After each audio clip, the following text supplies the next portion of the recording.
Welcome to another episode of 3.5 Cast. I'm your host, Mike. With me tonight are Troacctid Hey everyone. and PhantasyPen. Hello. So tonight we're doing something a little different. We're going to recall the first campaigns we ran, the first module we ran, basically our first experience DMing. So to start us tonight, Troacctid. So, the first adventure that I ever ran was over summer. I was in college. Uh, a group of me and my friends from the gaming club at school. We often would get together and go down to a restaurant and eat dinner after playing Magic the Gathering. And during one of those dinner sessions, we got talking about starting a D&D campaign. And of course, I'd never DM'd before, so I did not volunteer to be the DM. In fact, someone else did. And he ran a pretty interesting sort of naval campaign for a few sessions. And it was pretty successful. We had a good group. Everybody got along pretty well.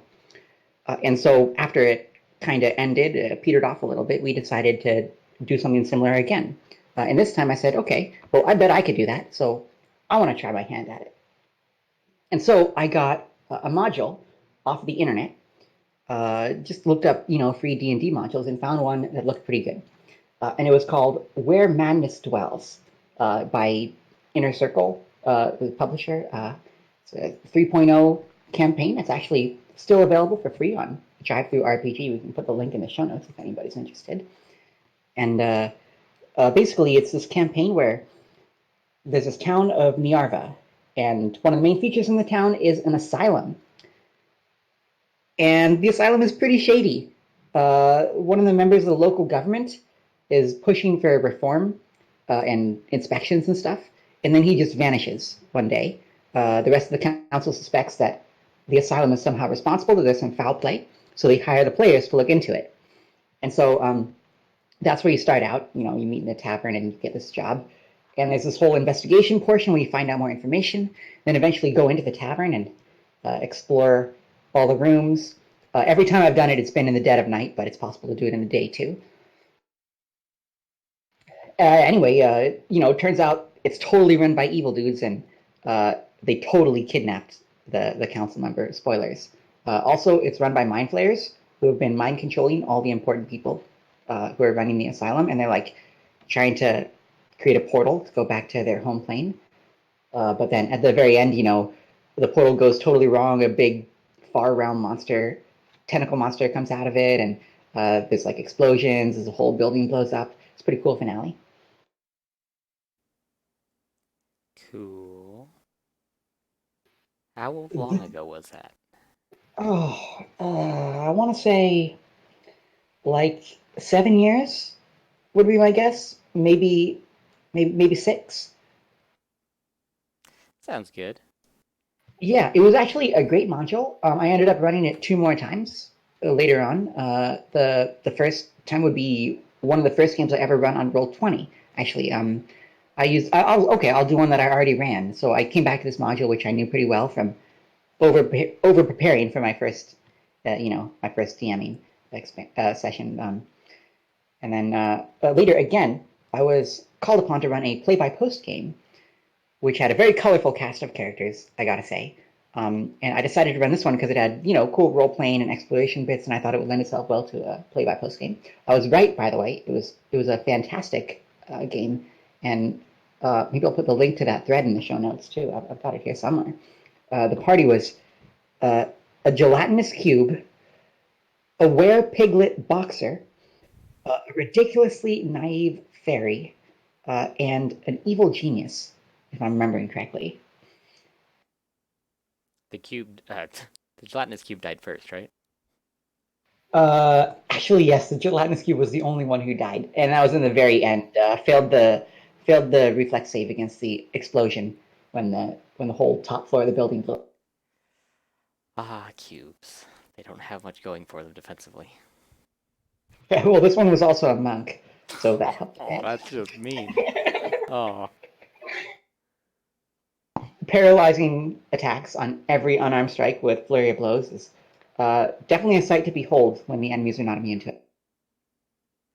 I did want to add that the mark of a good module is when you run it repeatedly. It's very different to be a player in the same adventure multiple times, uh, but to be the DM through the same module multiple times, you have to. You're experiencing the same thing basically.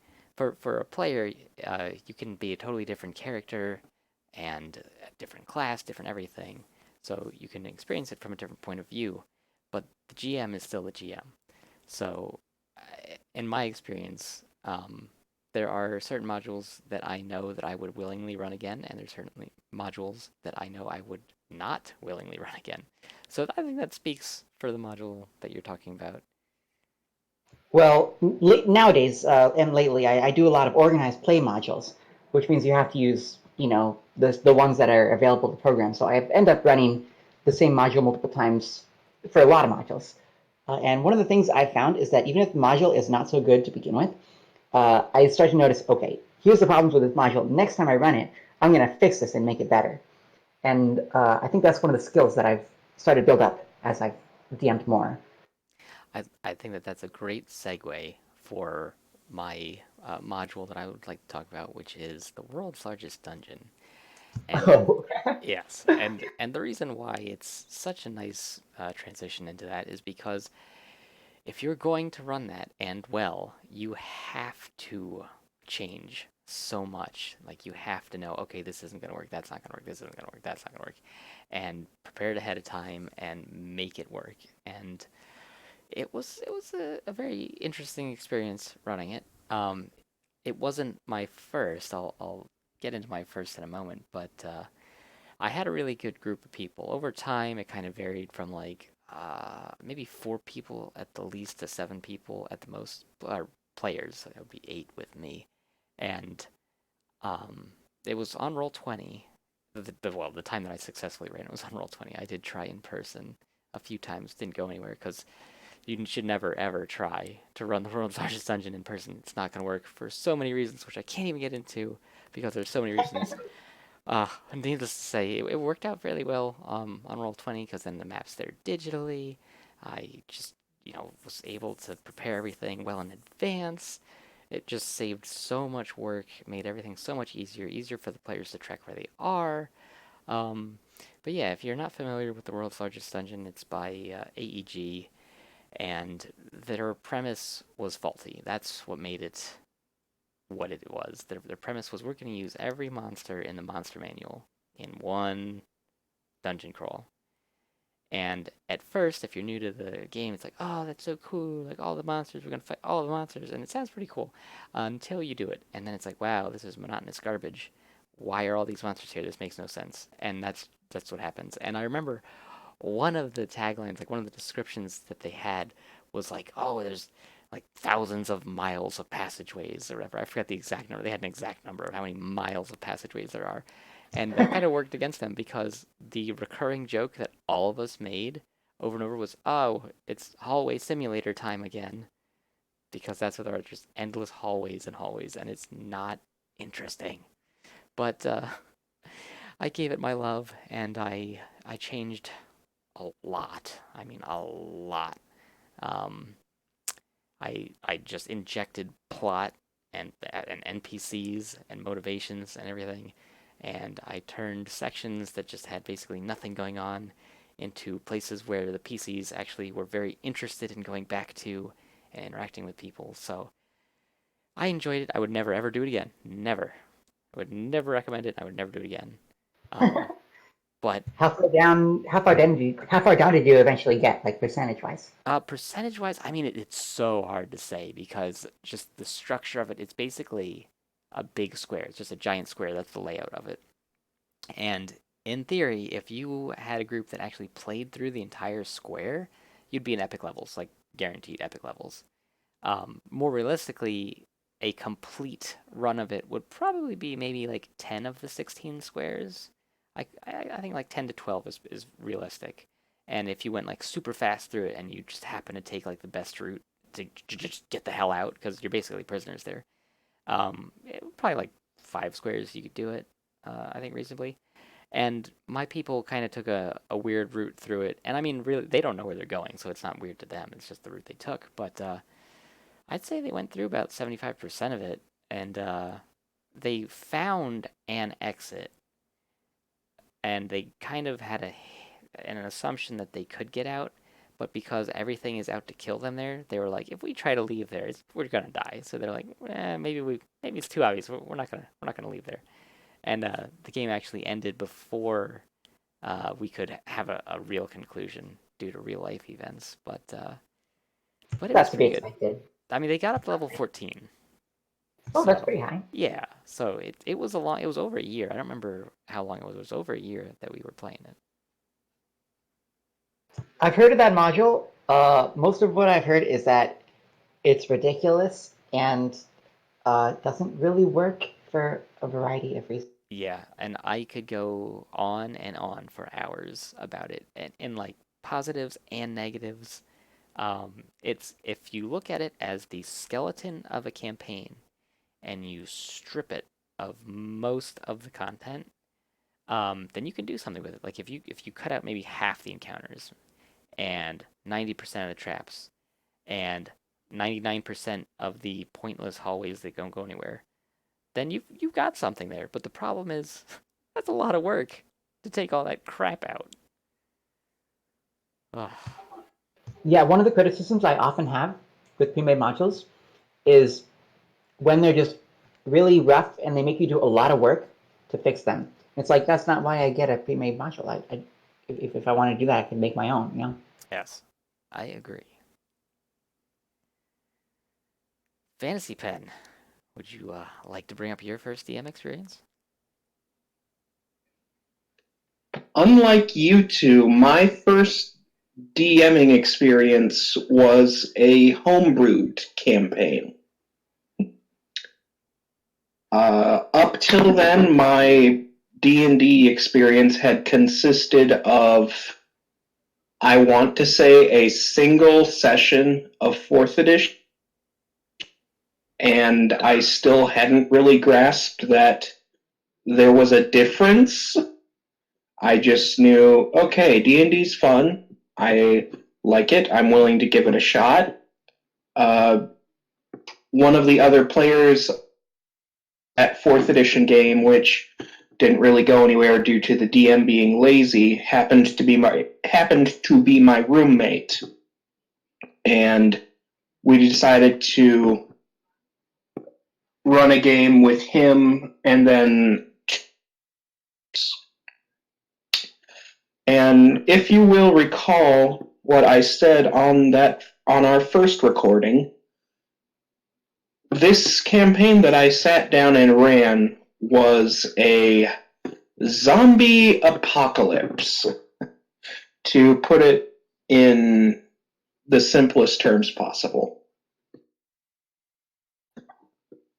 I started the campaign in a tavern, cliche, I know, and because I had no idea what I was doing, I started my players at level 5 because I'm looking at the classes that they're picking and I'm looking at the tables and I'm like, you really don't get any cool shit until you hit 5th level.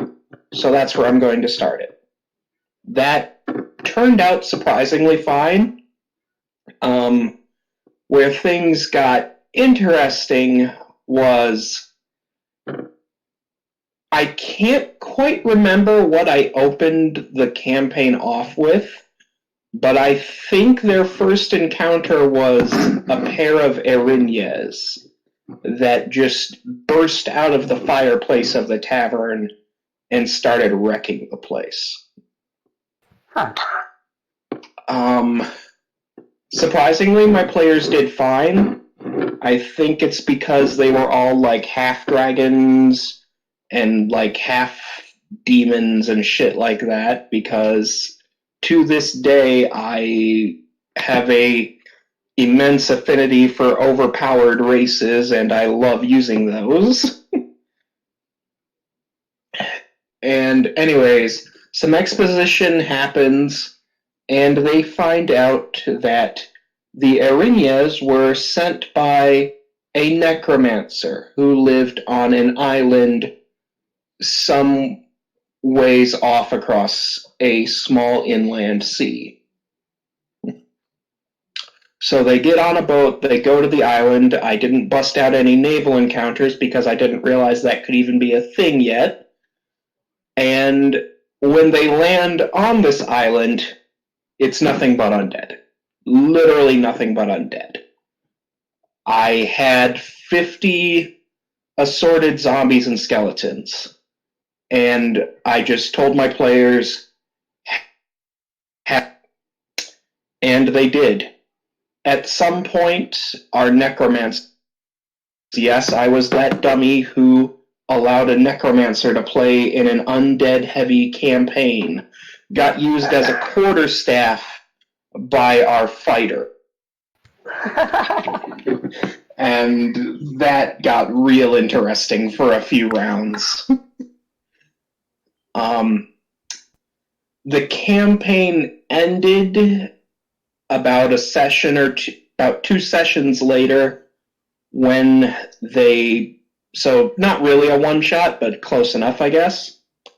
They were at a hedge maze just before they could enter the necromancer's castle.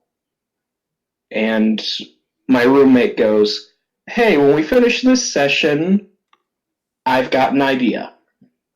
So we honestly were, and I didn't pick up DMing again for about a year.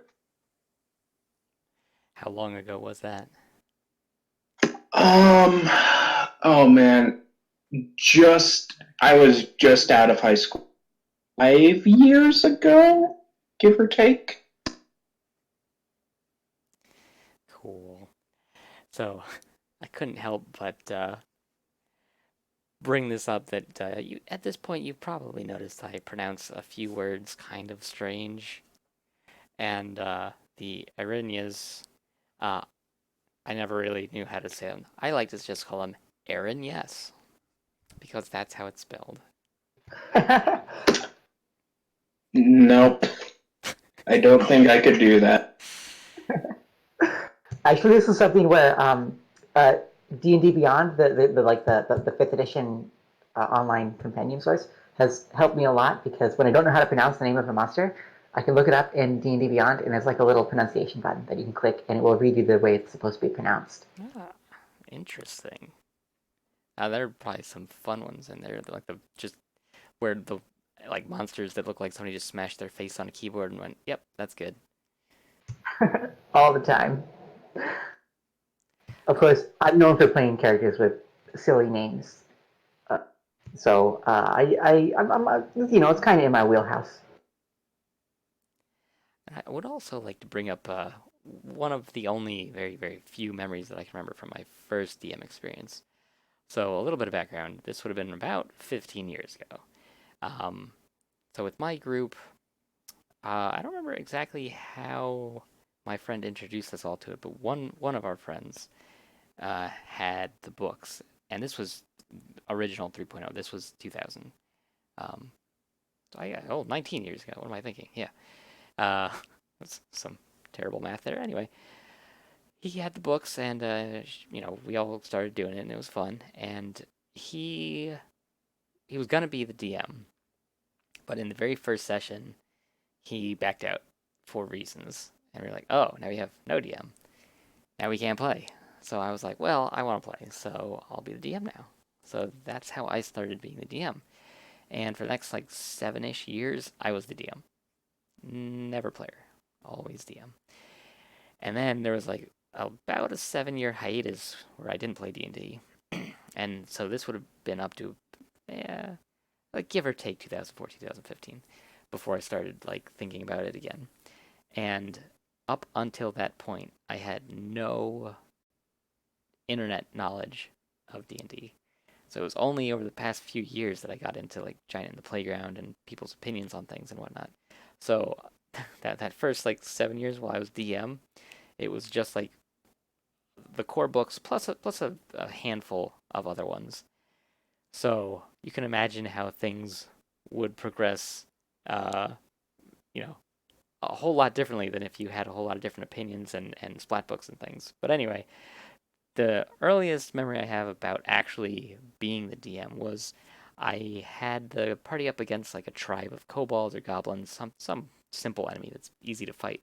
But I had switched the stats for them in my mind, and I had stuff written down on my papers, and I kept referencing the wrong number for the armor class of like one of the big soldiers of like kobold or goblin, like something that even in like the toughest one shouldn't be a difficult fight, but the value I was using was way too high, so nobody could hit it. And I didn't even realize my mistake until after the session was over, and all my players were complaining like, "How can we not hit this thing on a 20? Like we're level 1, we're gonna die." So that's the earliest DMing memory that I have. Um, it's funny that you mention online D&D resources because I remember before I started my campaign, that was a big thing I spent ages like trying to track down. And I think all I could find at the time was Mythweavers. I had bumped into Roll20 at that point, but I thought it was a paid service, so I never tried it. And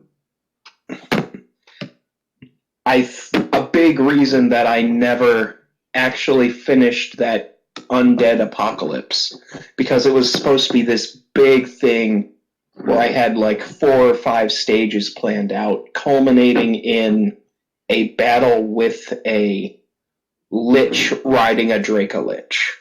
And it just never got anywhere because it's like, I can't track these maps and all these stat sheets just in my head, and even if I can, my players have no frame of reference for what's going on. I need maps. DMing is a lot of work. Yes.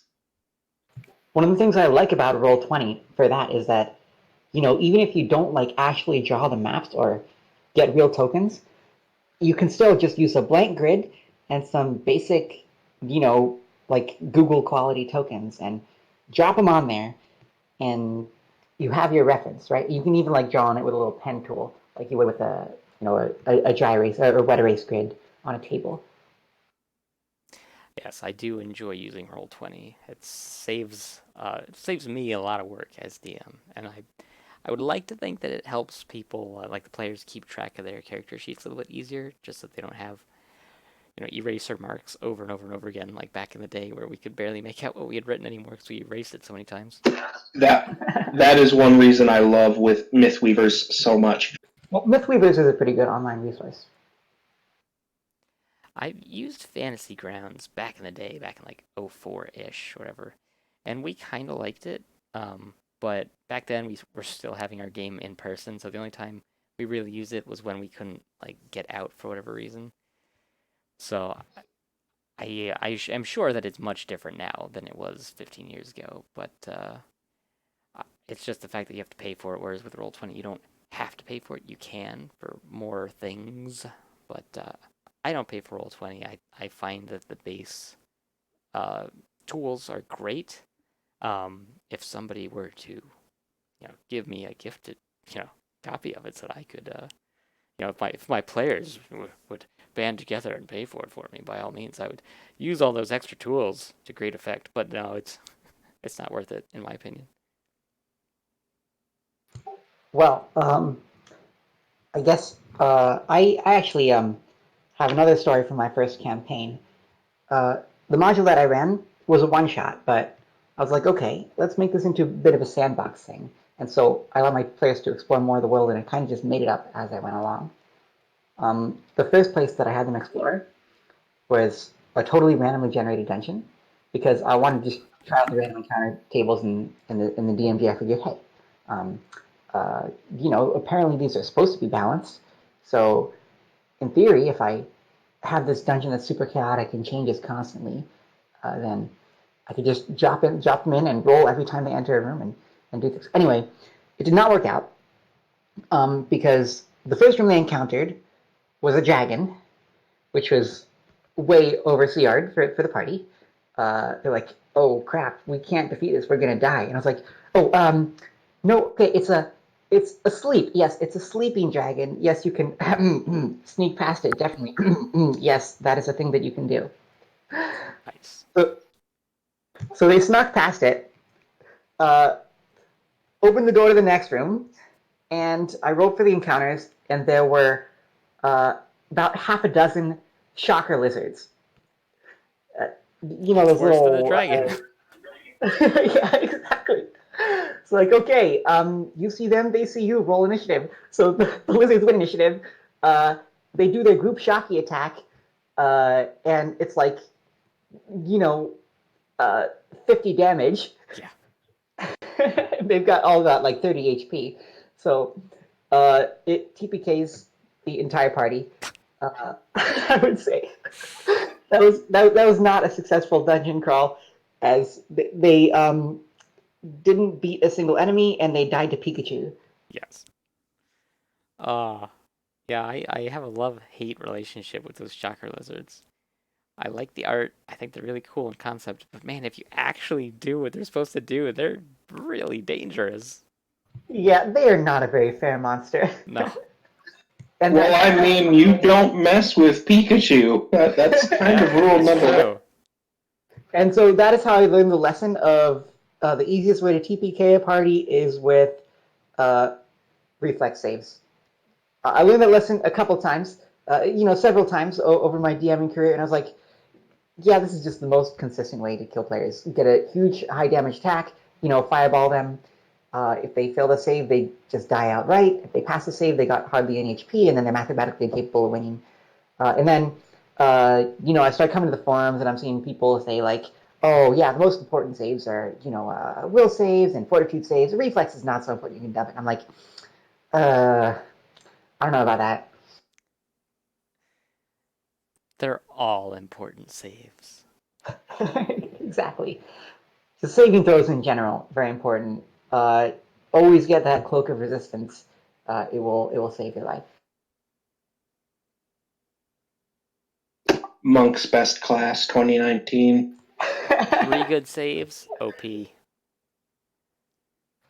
Of course, the good news is that they eventually moved on. They were raised from the dead as the wizard's Raven familiar was outside of range of the blast, managed to use magic device on a wand of cure light wounds and bring people back from below 0 hit points so that they could run away, which means they recovered and they got to do more adventures. I think after that I had them uh, fight some evil penguins who were manufacturing ice golems with psionics. Psionic penguins? Why does this sound so intriguing yet so terrifying? Well, penguin spies. I had them set up a factory, and so the player's job was to take down the factory. Um, and then, so I had these I set up defenses for the factory. I was like, okay, here's the sort of stuff that I think the penguins will set up. Let's see how the players deal with them. Uh, and they dealt with them. Actually, this was an amazing story, and I got to tell it now that I thought of this. So, um, one of the members of the group had baleful. Was a Druid, right? Had baleful polymorph. So as they're heading on their way to the factory, which of course is way up in a cold, frosty area of the world, snow, I have basically a random encounter, and they fight a Remmerhaz. Uh, and the Druid's like, okay, I cast baleful polymorph on it. Poof! It turns into like a little bunny rabbit. And then the Druid's like, well, all right, I think this bunny is really cute. I'd like to keep it as a pet. So uses wild empathy and tames the bunny rabbit, right? Okay, sure, sure. Um, I'm like, well, it might turn back into a Remmerhaz, and she's like, no, I'm okay with that. Uh, and so when they're trying to get into the penguin's factory, there's like this guard around the perimeter and an alarm spell. So they realize they need to distract the guards somehow. So the druid's like, okay, I'll take out the bunny rabbit and I'll ask it to go ahead and hop over there and surprise the guards, trigger the wards. So they do it, and the guards are totally distracted, like, the penguin, penguins, there's a rabbit. Get the rabbit. And so they capture the rabbit, and the players use it as a distraction to sneak in. But uh, here's the kicker: the wizard has ventriloquism prepared, so he has the rabbit say, "Hey guys, can you help me? I've been polymorphed into a rabbit." The voice is coming from the rabbit. So the penguin's like, "What? Who is this spy? This trying to spy on us. We must capture this rabbit and see if it is what it says it is." So they take the rabbit and they put it in like an interrogation chair, with the lights on it. Uh, and they use their mages. They detect magic on it. Yeah, boss, it's totally transformed with transmutation magic. And then, of course, the rabbit's not talking anymore because the ventriloquy spell has worn off. So they're trying to get it to talk, and they're like, okay, well maybe we'll dispel the polymorph effect. So they guess dispel magic, dispel the polymorph, and the rabbit turns into an enormous Remmerhaz that starts eating all of them, rampaging everywhere, destroying everything. It was fantastic. That is so good. Still one of my favorite D&D stories. I'm sure everybody that was involved in that one remembers it. Little bunny rabbit. Have either of you ever run an epic game? One shot, campaign, anything? No, but I've made several campaigns that had the intent of going to Epic. I'm starting to think I should just start them there and see what happens. So I realize you're talking about games above 20th level, but actually I've run several epic games under the other definition, which is multi-table games where multiple parties are working on the same quest simultaneously. I've done a lot of those at conventions. They're super. Yeah, I've heard of those. That is interesting. But yeah, I did mean the above 20th level. Yeah. Yeah, I've never run a game above 20th level, and I have no intention of doing so. I feel like it doesn't seem like it would be appealing gameplay to me. So I did, I think maybe we had 2 sessions. It might have just been 1 session, I forget. We did so many short-lived sessions over the years back when we first ran it. Um, so this was before I had the understanding of the system that I do now, um, before any of us did, and we wouldn't really have had any books, I think, at that point, except the core books and the Epic Level Handbook, and maybe Fiend Folio. I feel like we had. It was pretty early when we did this, and we decided to start at level 21. And again, I was DM because I was always DM, and I at this point there were only 2 players. I remember that there were the 3 of us. It was always kind of varied how many players we had, just depending on who would show up. But I remember for the Epic campaign, there were only 3 of us, just 2 players. So one of them was a paladin. I think just straight paladin. Again, no system mastery at that point. And the other one was some kind of, I believe, drow sorcerer, drow wizard, something like that. Some arcane caster. And I remember the premise was really, really cool. And it was like the 2 of them were going to storm some opponent's fortress. Just the 2 of them because they were so powerful, and the opponent wasn't supposed to be quite as powerful. Still powerful, like upper teens powerful. They have their own fortress, whatever. But like they were supposed to be really badass and everything. So they starting level 20, 21 started with appropriate gold for that level. Took all the craziest stuff.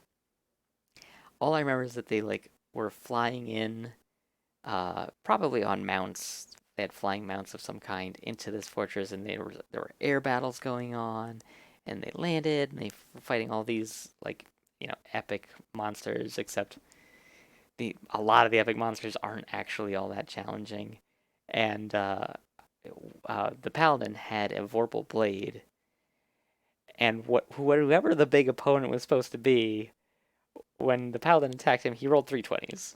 And at that point, we were still using the 3 20s as an instant kill thing. I mean, he had a Vorpal Blade, so it didn't matter. But it was just, I remembered, okay, so Vorpal Blade and 3 20s. Wow, you really made a joke out of that opponent. stormed his castle, the two of you, killed all of his defenses and everything, and then just like off your head. GG.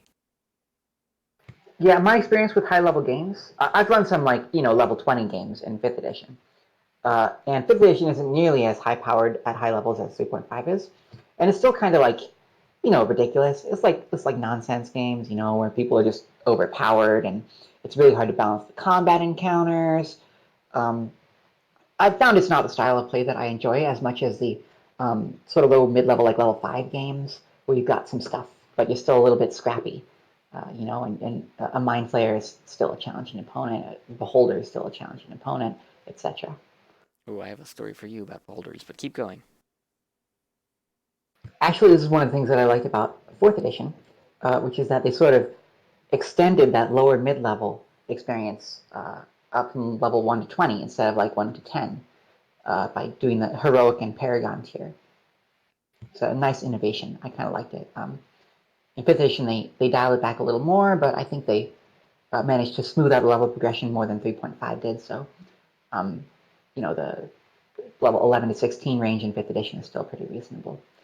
In 3.5, though, I find I just don't like running games once they get past level 11 or 12.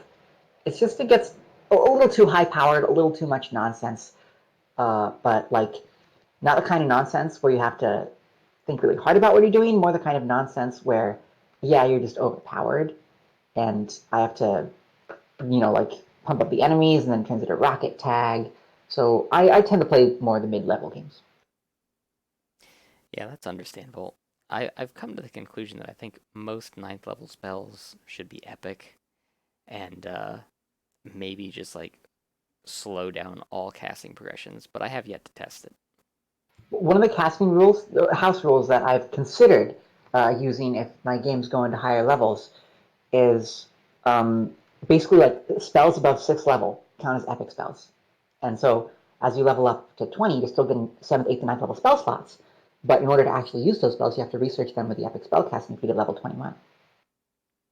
Yeah, that makes sense. I could definitely see that being a thing. One of the things I like about that sort of balancing mechanism, which is why I felt pretty good about it when I thought of it, is that it still rewards you for having those higher levels because you get more spell slots. You can use them for meta magic, or you can just cast more spells per day. But also, it kind of, there's less pressure to get to those high level spell slots. Like you can lose a level of casting. It's like I'll max out my spell levels anyway, or you can be a half caster and not care as much. Yeah, definitely. I mean, that opens up a whole lot of prestige classes that might be just completely ignored otherwise. But another big thing is I think that it allows the non-casters to maintain their power, what's the best way of saying it? Like uh, side by side to the casters, they might actually keep gaining more power in a relative way rather than fall by the wayside so quickly.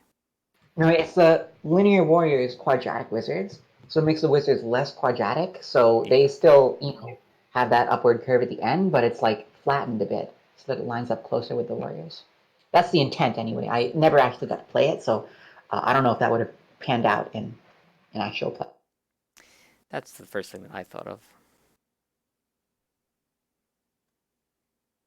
That was part of the reason why I wanted to just be like, okay, ninth level spells, epic, and slow down the progression completely. Basically, to help out the people that aren't casters rather than try to make everyone casters. Yeah, I have done a fair share of high level games, but they've all been fifth edition, and uh, most of them have been, well, actually, all of them have been pre-made modules for D&D Adventures League. Um, and the thing about those modules is that they're actually not that good. Like most of them are not super well done.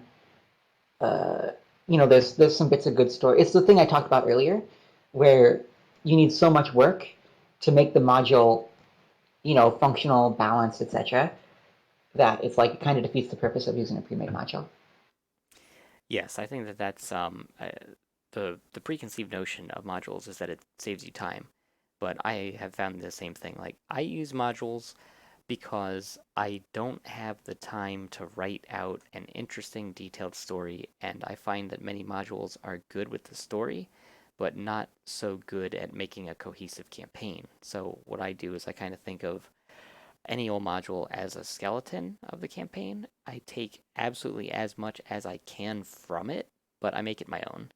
So, like with the World's Largest Dungeon, just since I've already talked about that one, I mean, I took, you know, a lot from it. I took all of the maps, for example, and I took a lot of the encounters. But what I really took from it was ideas. I took a lot of the ideas from it. So I kept the plot of the overall dungeon and I built it up and I made it give the PCs the motivation to carry on. And without that module, I probably would have never come up with like 90% of the plot that was in my campaign. So I really like modules to get me going. It gets me through whatever writer's block I would have had. And a lot of the times, there are a lot of interesting combats and NPCs and things, but you do need to remove the idea that it's going to save you time and remove the idea that you can run it as is, because almost without fail, if you run it as is, you're going to have problems. Well, I mean, the best ones you can run as is without problems. I have yet to find one. Which ones? Do you have an example? I can list off several examples, but they'd all be 5th edition. Although, actually, the one I mentioned at the very start of this podcast, Where Madness Dwells, I think runs pretty well without any modifications. Well, that's good. Yeah, I did end up modifying it to include some of the content from Splat books that came out after it was released. Like, for example, the head doctor of the asylum is being controlled by mind flayers. I added the void mind template to him. So like he just had this turban and he unwound it, and then there's this hole in his head, and he splattered acid all over the place. It was kind of neat. And I added some mind shredders too, which are like the little dog-like, tentacle things that are kind of like mind flayers, but more animal-ish. But I think it runs pretty well by itself. Well, that's good. I And I could remember. list off a whole bunch of really good 5th edition modules too, but I don't know how relevant they'd be. It would take.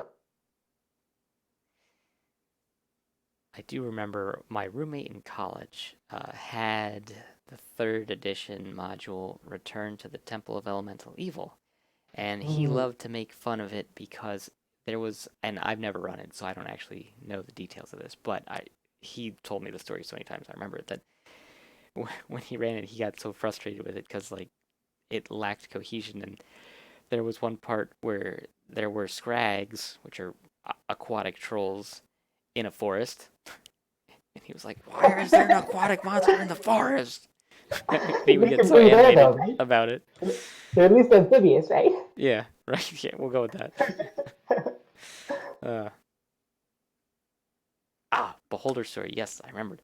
PhantasyPen, did you wanna regale us with another tale before I go into a Beholder story? Because my initial D&D experience, as you all can tell from how I described my campaign, is I pull out all the mad stuff that I can, toss it at the wall, and see what sticks. So I have a lot of third-party books. One of those books is called Fang and Fury, Guide to Vampires.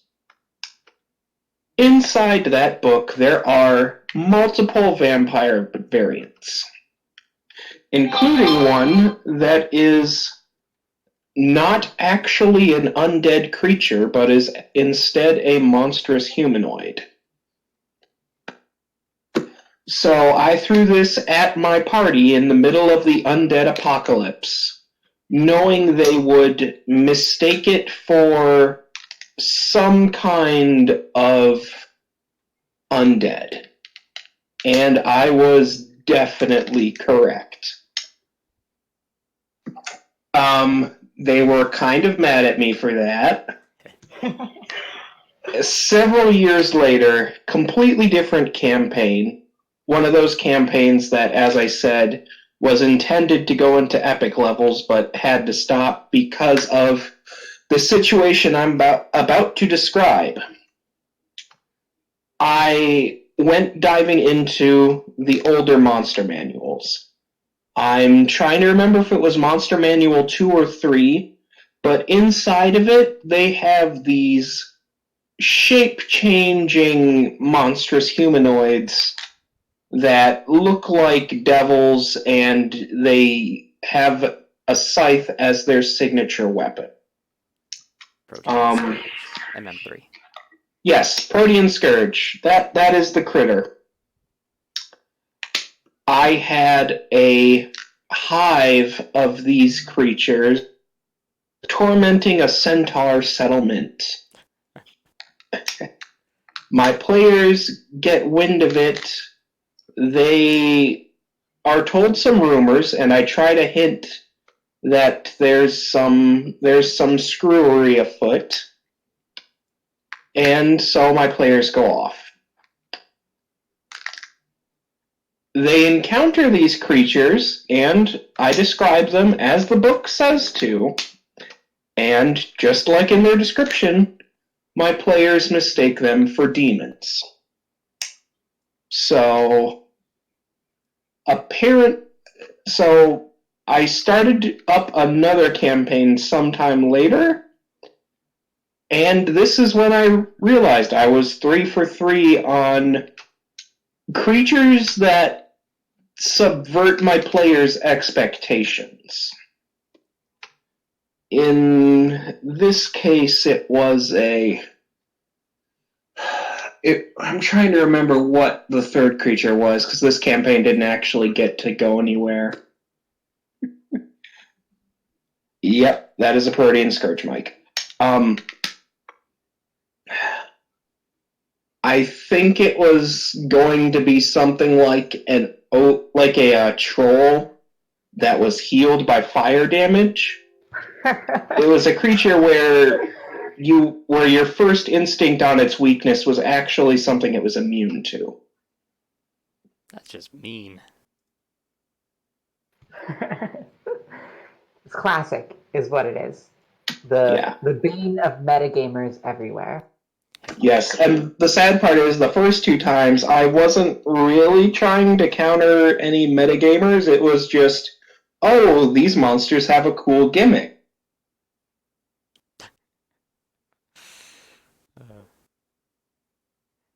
So, Beholder story. What made me think of this was when Troacctid said, when Beholders are no longer a threat or whatever, around a level 11.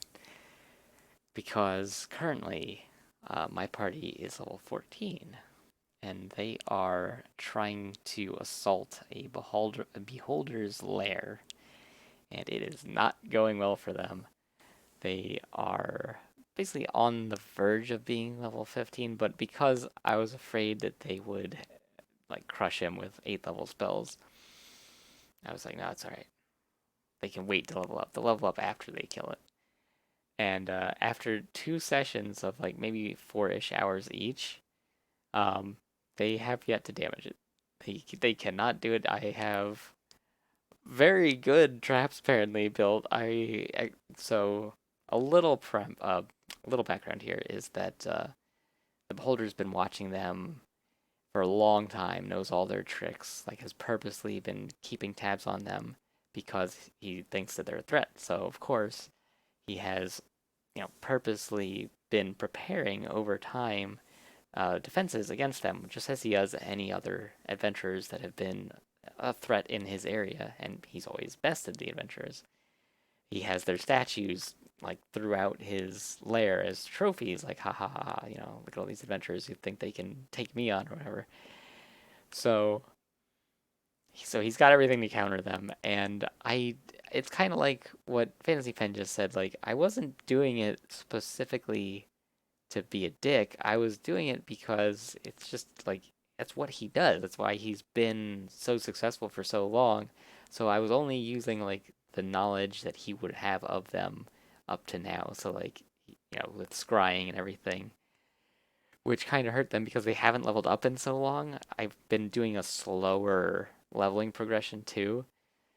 So, man, it's been very effective, and they've the anti-magic field of the eye is just totally demolishing them because most of them are casters, and the one who's an Uber charger relies on like lots of magical equipment and everything.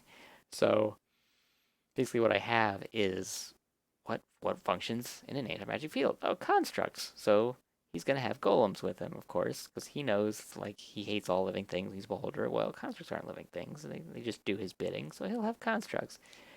So first thing that happens is there's a vertical shaft. One of them he's looking up the vertical shaft, and one of the players happens to fly over the vertical shaft just to attack a creature that they were fighting, just one of his like stupid minions that's gonna die, and falls, just immediately falls into the shaft, magicless. Uh, so that was like, uh-oh, what do we do now? So like the rest of them just keep fighting up there, except for I think the druid like dove down to follow real quick, so that he wouldn't be alone down there. But it turns out uh, that the Uber charger fell. He fell out of uh, the the anti magic cone, so he was able to attack right away. But it turned out that wasn't the beholder. That was just a simulacrum of the beholder. And then all of his magic is gone again. Uh-oh. And then I had all these pre-recorded uh like beholder messages that I altered like the pitch and things. So it's like this real deep laugh. And also over Roll20 they just feel like and they're like, oh shit. And it was so classic. I won't forget. I've had the most fun with this beholder character. And they knew that it was coming and whatever. But yeah, it's good stuff. So I don't know what's gonna happen. I was afraid it was gonna be a TPK, honestly, because it was a mud golem that they were fighting in an anti-magic field, and yeah, apparently that's a pretty tough encounter. Man, that is a sort of adventure that I would love to run more often. But I do so much, organized play with a drop in, drop out structure that it's hard to set up, personalized chaps and stuff for your players when your players aren't the same every week. Yeah, that is true. Oh man, building off of your little mud golem accidentally very broken encounter. Um, I tried running a Gestalt game one time. Yes, another highly overpowered campaign. Um, but and to make it worse, the Gestalt was mandatory on one side of your Gestalt has to be a full caster. Which, in my defense, I was running it in a pre-made setting based on a game that I really like. And in that game, everybody's a spellcaster of the D&D definition of spellcaster. What this campaign didn't get to go very far because it turns out that group and I just had a lot of compatibility issues, but one of the encounters I threw at them was a pair of ropers it was a collection of ropers and shambling mounds inside of an environmental field that had a constant lightning. There was also some weird gravity manipulation stuff going. It was a recurring stage in the video game that I based the campaign on. And if I'm recalling my stat blocks correctly, shambling mounds and ropers both get boosts from lightning strikes. So I hadn't quite realized that what I had thought would be an appropriately CR'd encounter for the party just turned into just a complete clusterfuck once the environmental effects started kicking in.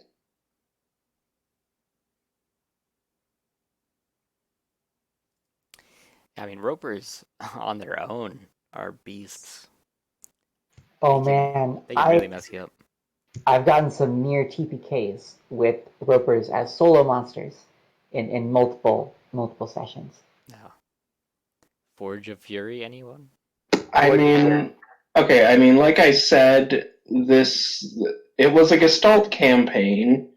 Everybody was Gestalted and some kind of monster class, or some kind of not monster class, but they had just monstrous combinations.